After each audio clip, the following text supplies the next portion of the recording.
So Stanley Spencer was born in 1891, the 8th child. I think that's him. Sorry, that's him. That's him there. Anyway, Stanley's father, William, would recite poetry and passages from the Bible. So Stanley had frequent early exposure to religion, but it was a highly musical family. There was no artistic heritage. Today, I use lots of Spencer's own words in this paper. He wrote around 2 million of them in letters from 1914 to 1959, more than twice as many as Van Gogh. I'm going to concentrate on the period up to 1932 when Stanley was forming his beliefs. The brilliant Paul Gough has done a great deal of work on Spencer. Particularly pertinent is the publication of the letters between Stanley and Desmond Tutu around the time of the First World War. Gough begins with Colloquium, Spencer's heaven on earth, as he lovingly called it, and the fusion in Spencer's paintings of sex and religion, love and dirt, the menial and the miraculous. And as Pete has so very kindly told us, Spencer went to the Slade amongst the crisis of brilliance generation. Spencer went there in 1908. The first oil painting from the Slade period is Two Girls in a Beehive. Spencer spoke of my becoming conscious of the rich religious significance of the place I lived in. My feeling for things being holy was very strong at this time. Spencer wrote later that the love interest in women existed in my earliest paintings together with the religious interest.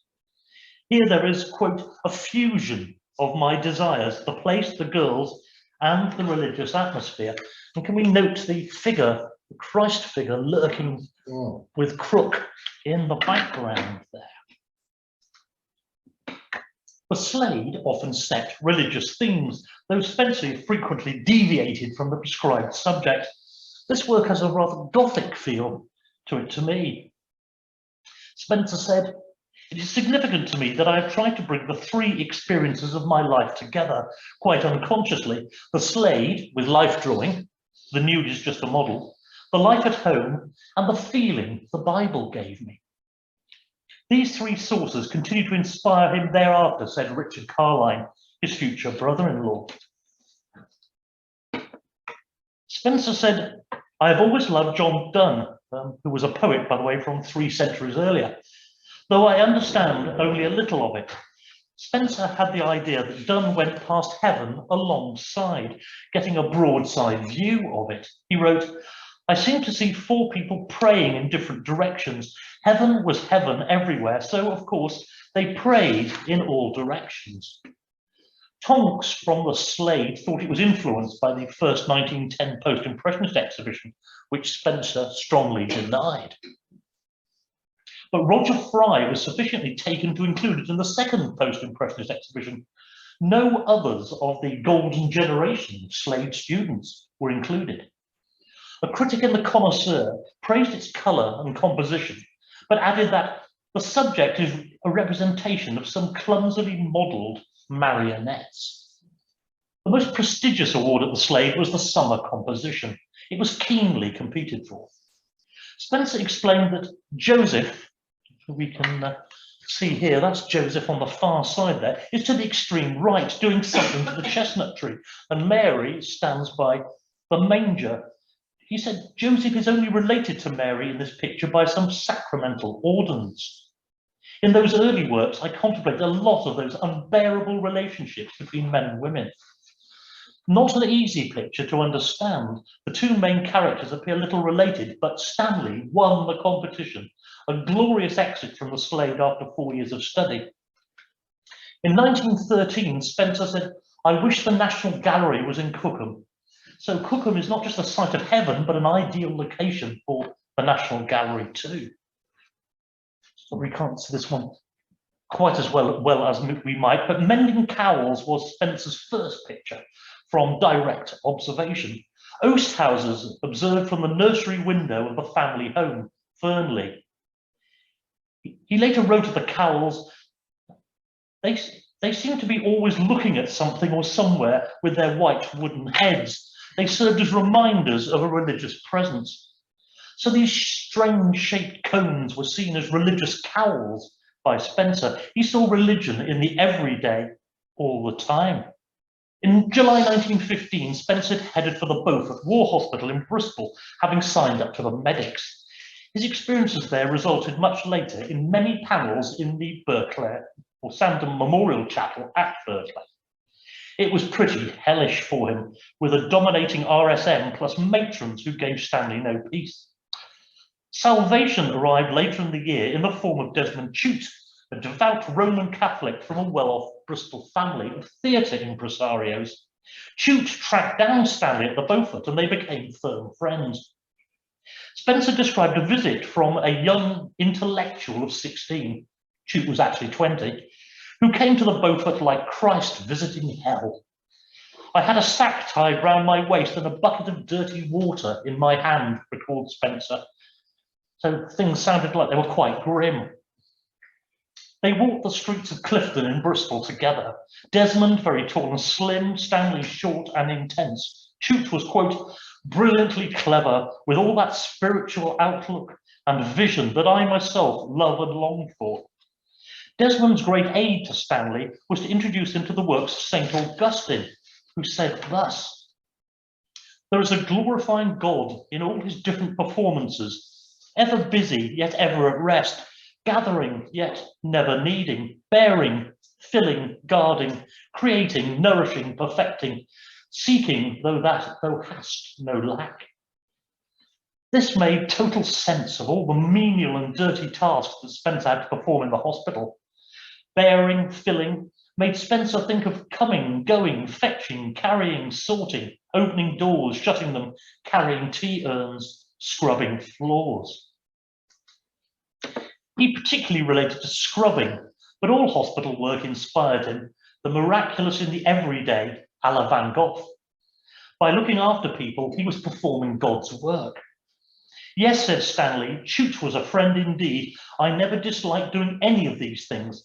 Sweeping up had become part of the performance of painting the picture afterwards. Spencer realised why he'd been given the burden of toiling at the Beaufort.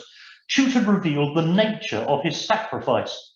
Quote, the act of doing things to men is wonderful.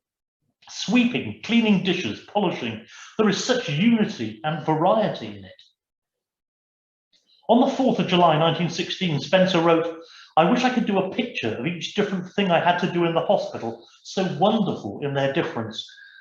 You will, Stanley, you will. August 1916, and Spencer's heading for Salonika, present-day Thessaloniki. He didn't know his destination until he was at sea, passing Algeria. He thought it was just like being in the Bible. Stanley did portraits, giving them to the sitter. He explained, God has a unique way of doing this by making man in his own image, and thus saying himself over and over again. Recognised as an artist, Stanley was tasked with painting the letters for the men's and sergeants' latrines. Quote, I made a big letter S for sergeants and painted some roses around it. Very fragrant. In April 1918, he wrote to his sister Florence, Flongy, as he called her. He felt he had to let her know about his leanings at this time towards Roman Catholicism, although aware it would distress his Orthodox Anglican father and chapel-going mother. Quote, but do you know, Flonky dear, I hate the C of E. I wish I'd been born and baptized a Roman Catholic. I do not think a man can perform a pure act of faith through the Protestant religion, but the order of Mass has a most perfect form. May 1918, and Spencer was appointed a war artist. He wrote to Chute in June, if I get this job, I shall be able to show God in the bare real things, in a limber wagon, in ravines, in fouling mule lines. I shall not forget what you said about God fetching and carrying. It was something like out of St. Augustine's Confessions. Meanwhile, towards the end of the war, Chute, who'd been a regular correspondent, left Bristol for Ditchling and the famous sculptor Eric Gill. Whereas Spencer had been Chute's disciple, now Chute was the disciple of Eric Gill. Back in Macedonia, just before the end of the war, Stanley helped a wounded captain who subsequently died. He heard him whisper to another officer, "Understand, Spencer is not a fool, he's a damn good man." Spencer wondered who'd been saying otherwise. On the 5th of October 1918, in hospital in Salonika, suffering from both malaria and exhaustion, Stanley was understandably full of doubt. Quote, "In some of the awful moments, I have felt the need for greater faith, and afterwards found myself asking the question, Christ has been adequate to me in all things, but is he in this? It's an awful shock to find how little my faith stood in my stead to help me." A quick bit of personal but relevant indulgence. Had Stanley died on the 5th of October 1918, he would have been buried, as they're in date order, next to Private Henry Thornhill, who died of bronchial pneumonia, almost certainly Spanish flu, the previous day, the 4th of October. Our debt to Sir Fabian Ware of the Imperial War Graves Commission is immense. The British graveyard at Thessaloniki is far superior to those of other nations. It was a great honour to visit Thornhill's grave in the presence of Thornhill's granddaughter, Janet Matthews, née Thornhill, whose own father had never met his father, Henry. Food for thought. To return to Stanley, I love the phrase, "Christ has been adequate to me." He was definitely not appreciating his lot at this time. However, a chat with the Padre soon put him right. Writing to Florence, he compared the heaviness and sumptuousness of pagan life with the light, blithe spirit of the Christian, its Fra Angelico feeling. Later, in October 1918, he talks about his fellow troops and how estranged he feels from them. Quote, "They like cigarettes, I hate them. They like beer and rum, I hate it. They like sports, I loathe them. Their knowledge of art extends no further than the picture palace. I read the Testament nearly all day, and because I do so, they presume I must be one of those priggish, holy sort, whereas in many things I have paganistic sentiments." Note no mention of the soldiers' doubtless discussions of sex, and we get a real idea of Stanley as different as chalk and cheese from your average Tommy. After years of tribulations and nagging illness, coming home for Stanley was described by Paul Gough as like being reborn. It was another personal and symbolic resurrection that would find its visionary form on the walls of the chapel at Berkeley. After arriving home with the great shock of finding out about the death of his brother Sidney, Spencer submitted 5 new drawings of ideas intended for a giant hall of remembrance never built on Richmond Hill. Most unfortunately, Spencer had lost all his drawings from Macedonia.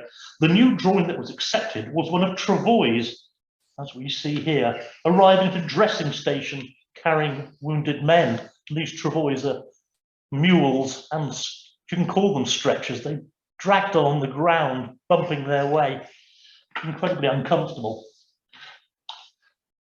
We must remember that Stanley had observed operations at the Beaufort War Hospital in Bristol.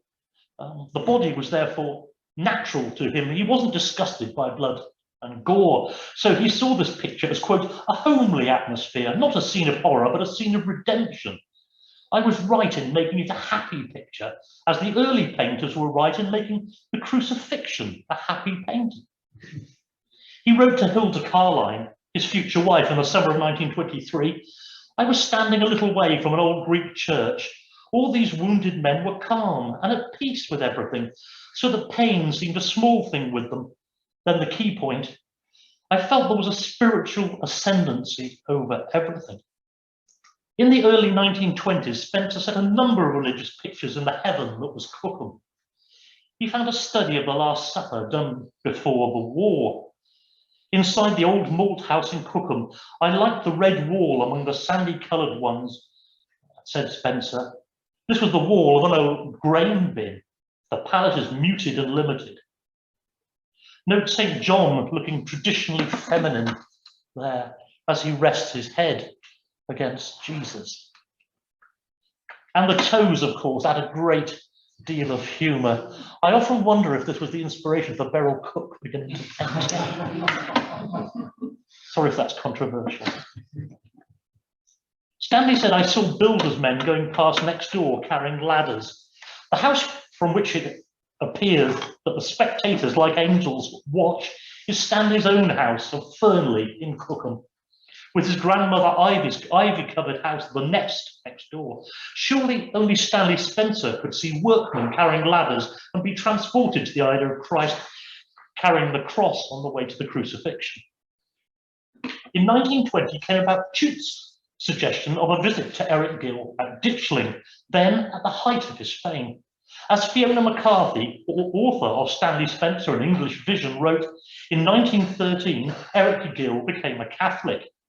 His father's Church of England was too easygoing for someone with Gill's spiritual and intellectual torments. He craved more strict authority, a degree of flagellation, his sins cast upon the rock that is Christ. However, on this occasion, Tute himself was ill and had returned to Bristol, so it was just Eric Gill himself who greeted Spencer. Gill later wrote to Tute, "We are here, and Stanley is with us, having a fearful wrestle, chiefly with himself. He met us at Euston on Saturday, determined not to come after all, but we persuaded him. He came just as he was, with his hands in his pockets and no luggage at all." My interjection, obviously not planning a long stay. Gill continues, "What will be the upshot of it, God only knows." Stanley, who did not take it all to Gill, apparently recounted the event very differently, rejecting any notion that he ever even considered embracing Roman Catholicism, though we know differently. As Richard Carline said, his deeply felt religious leanings remained purely personal. I would stress throughout this paper that Spencer had a Christian belief that was the Church of Stanley Spencer, with rules that were, well, whatever Spencer himself believed at that point in time. In the 1930s, Spencer wrote, "If one is sincerely trying to be a Christian, his work will be all right. But if he is like me, he will know of difficulties, real difficulties." Faith was an integral part of Spencer's life, but he struggled to reconcile the official version with his own beliefs and feelings that were not constant over his lifetime. His correspondence with Tute died down and then ceased. Spencer felt jealous and betrayed. He realized that he'd been wrong to think of Tute as a soulmate sent from heaven to fulfill a purpose. In 1921, Tute moved to Switzerland to begin training for the priesthood, ordained in 1927, just as Stanley began the Burclair panels. Tute settled in Rapallo in northern Italy. In 1930, Tute's mother Abigail died, and Tute commissioned a sculpture in the centre here from Eric Gill. And that's in Camford Cemetery in Bristol, which I went along and had a little look last year. To the left is the memorial, which I've blown up, to Desmond Tute, who died in Rapallo in Italy in 1962.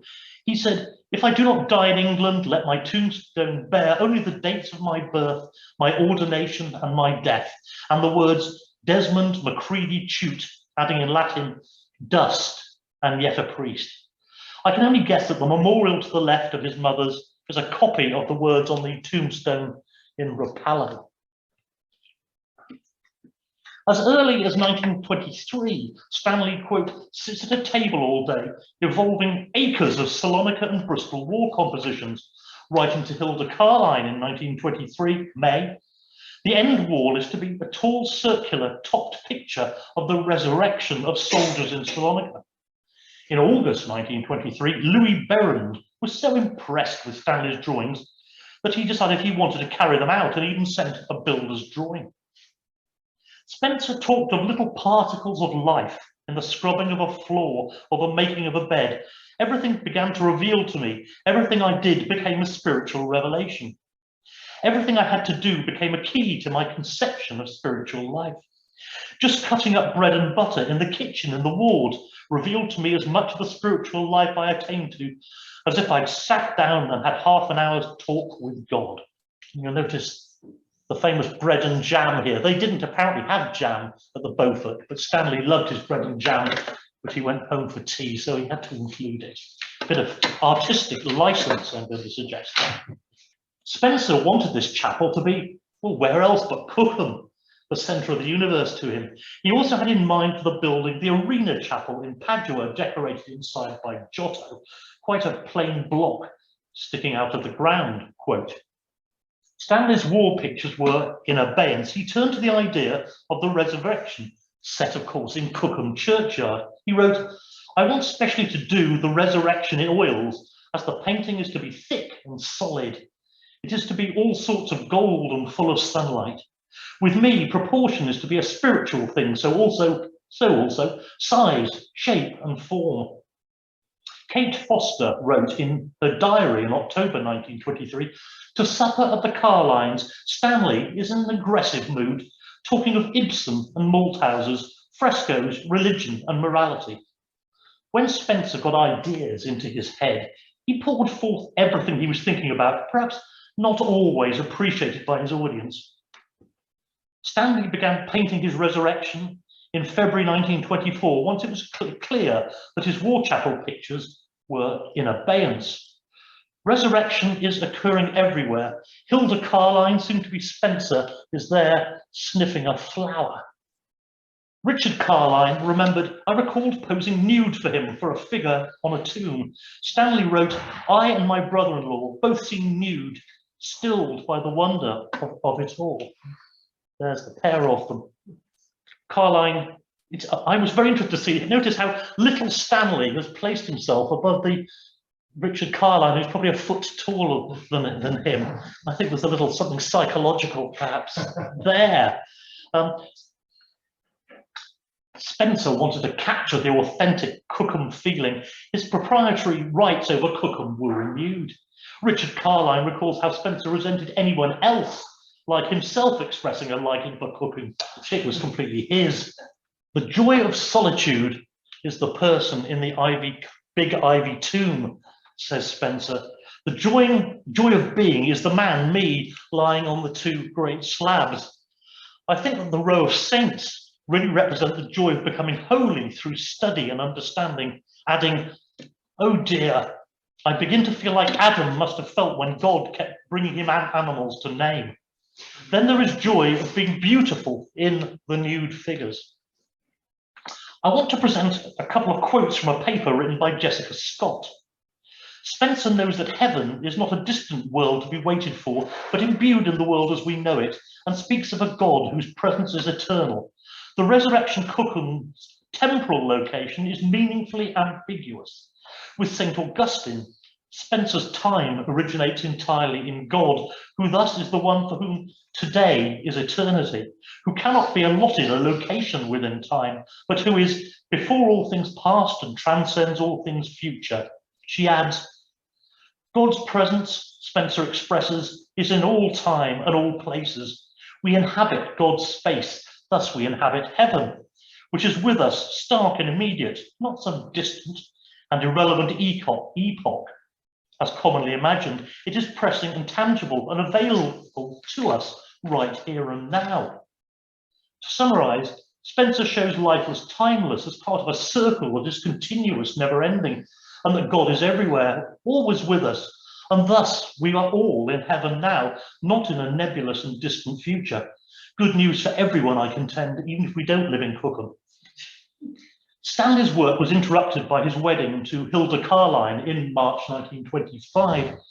His relationship with Hilda and discovery of sex can be summarized thus.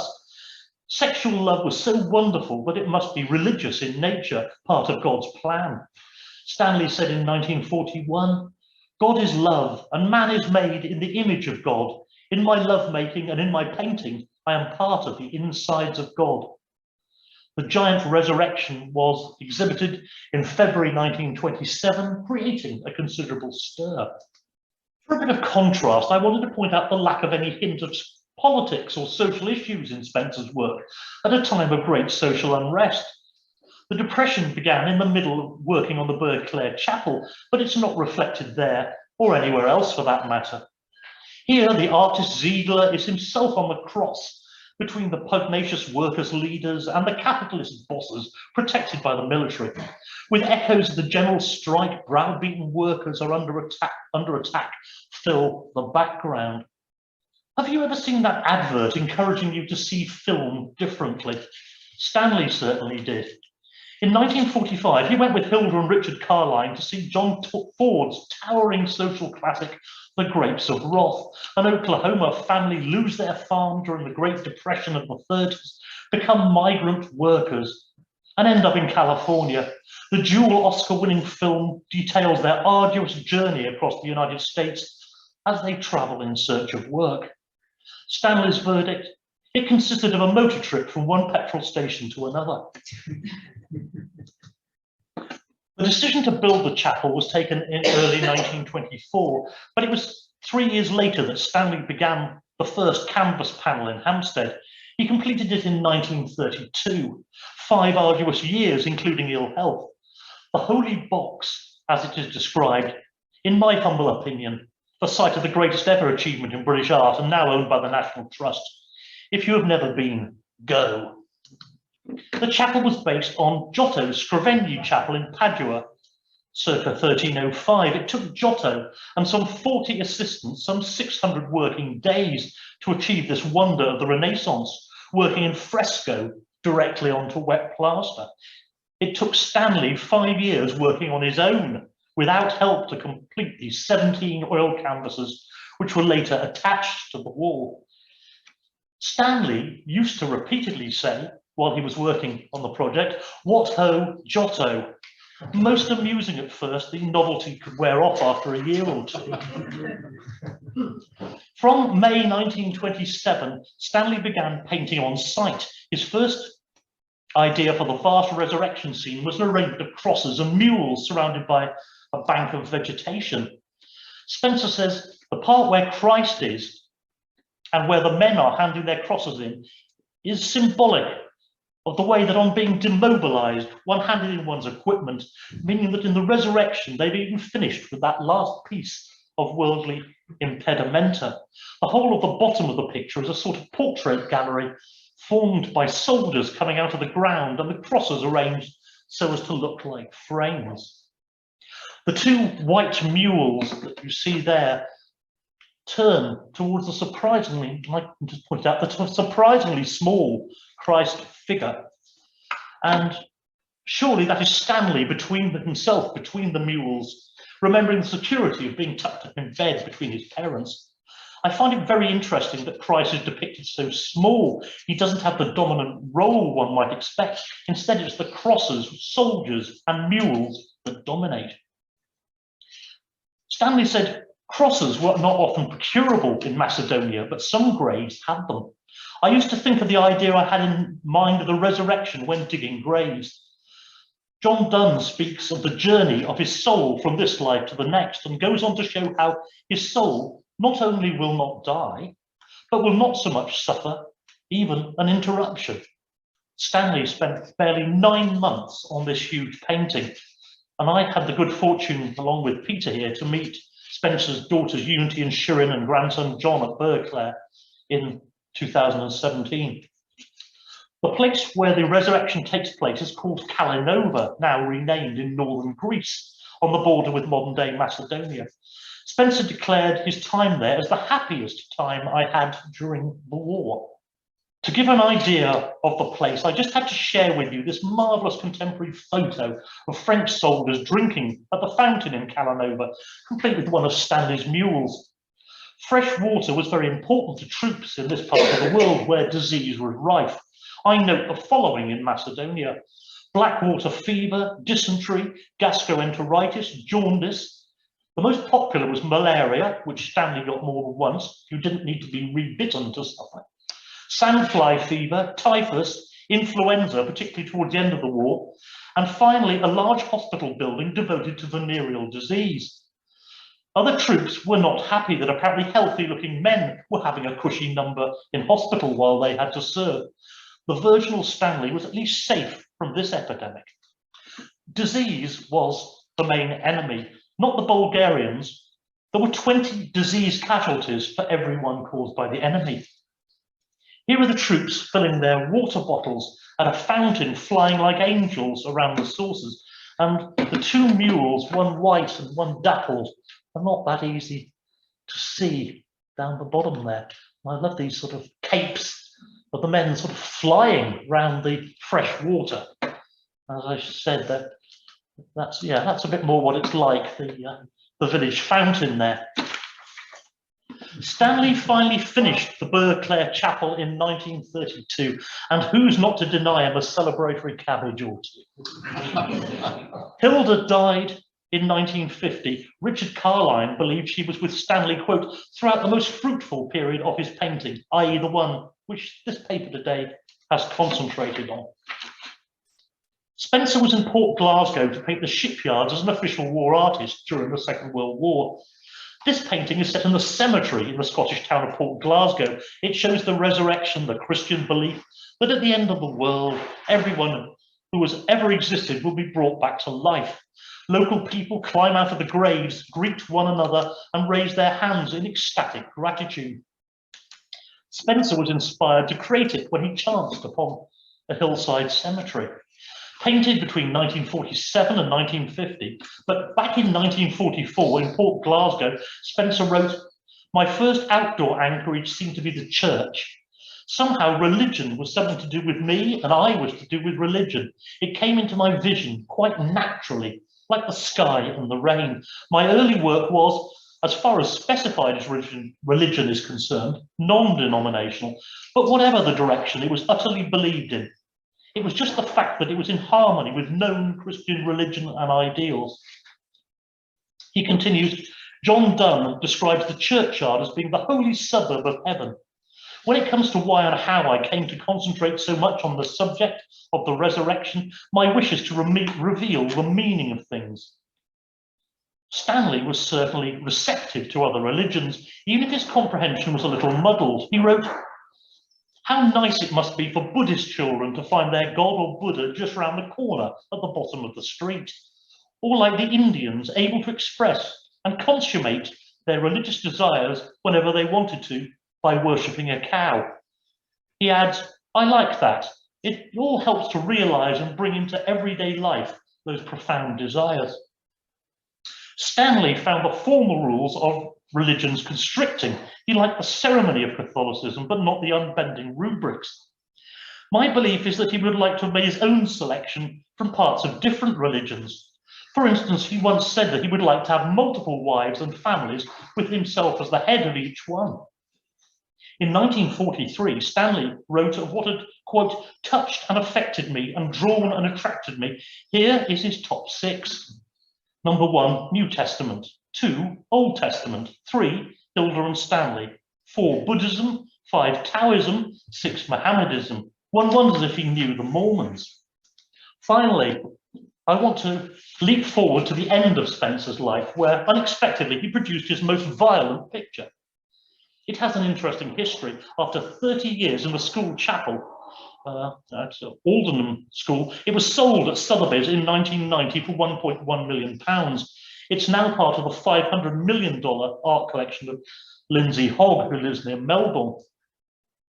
It was commissioned for the new chapel extension at Aldenham School, originally founded in 1597 by a master of the Brewers' Company, intended to educate sons of brewers. Note the red brewers' caps that are worn there by the nailers. Spencer explained, "The cross upon which Christ is being nailed is a T-shaped one, so that although seen from behind, you can see the head in profile. The malefactors are on the right and left, and facing inwards so that you see them nailing." And they seem to be thoroughly enjoying it. Spencer later surprised the boys of the school when addressing them. "I have given the men who are nailing Christ on the cross and making sure that they make a good job of it, brewers' caps, because it is your governor and you who are still nailing Christ to the cross." We must finish with Stanley's own idiosyncratic words. "Everything I love is God, and any difference I see between one object and another is only the difference of seeing front view or sideways, etc. God to me is a composite or unified being, and his shape is the shape of my compositions, and he is made of things I